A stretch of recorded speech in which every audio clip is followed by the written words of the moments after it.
उत्तर पुणे जिल्ह्यात गेल्या आठवड्याभर झालेल्या मुसळधार पावसाचा सर्वाधिक फटका हा टोमॅटो पिकाला बसलाय।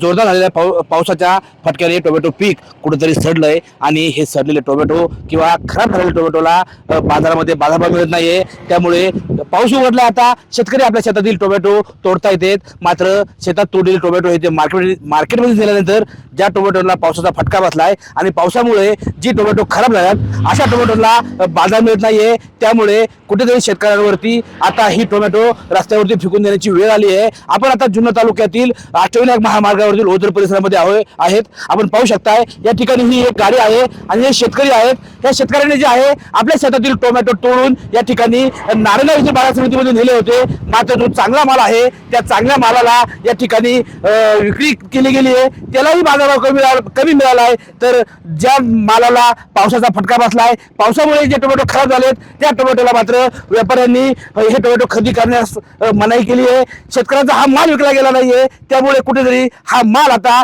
शेतकऱ्यांना बाजारावरून परत येताना रस्त्याच्या कडेला फेकून देण्याची वेळ या ठिकाणी शेतकऱ्यांवरती आली आहे। आपण पाहू शकता या ठिकाणी हे टोमॅटो अक्षरशः शेतकऱ्यांनी फेकून दिलेत। आपल्यासोबत आता टोमॅटो उत्पादक शेतकरी आहेत। काय सांगाल, खरं तर पाऊस झालाय, पावसाचा फटका टोमॅटोला बसलाय आणि तुम्ही आता मार्केटला गेले होते, मात्र हे टोमॅटो न विकताच मागे आलेत।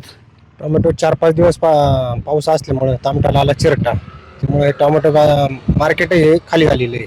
त्याच्यामुळे मग शेतकऱ्यांनी हे रस्त्याच्या कडेला टाकून दिलेली आहे। ही मार्केटला विकलीच नाही काही टोमॅटो? गेलीच नाही मार्केटला, व्यापारी विचारित नाही त्याला काही। खरं तर पावसामुळे खराब झालेल्या टोमॅटोला व्यापारी विचारत नाहीयेत। काय सांगाल, नुकसान होतंय, टोमॅटो फेकून देण्याची वेळ येते? शेतकऱ्यावर हे भयानक संकट आलेलं आहे। एक कोणता माल करायचं म्हटलं तर त्याला खतं लागतातच। खतं लागले तर ते 3-4 हजार रुपयाला गोण आहे। आता हे असं झालं तर बाई घेते 500 रुपये रोज, ती अशी 40 रुपये जाळी म्हणलं तोडायची म्हणलं तर 40 रुपये रोज आता वावरांमध्ये पाणी आता गुडघे एवढले पाहिजे। आता ते शेतकऱ्यांना करायचं तरी काय?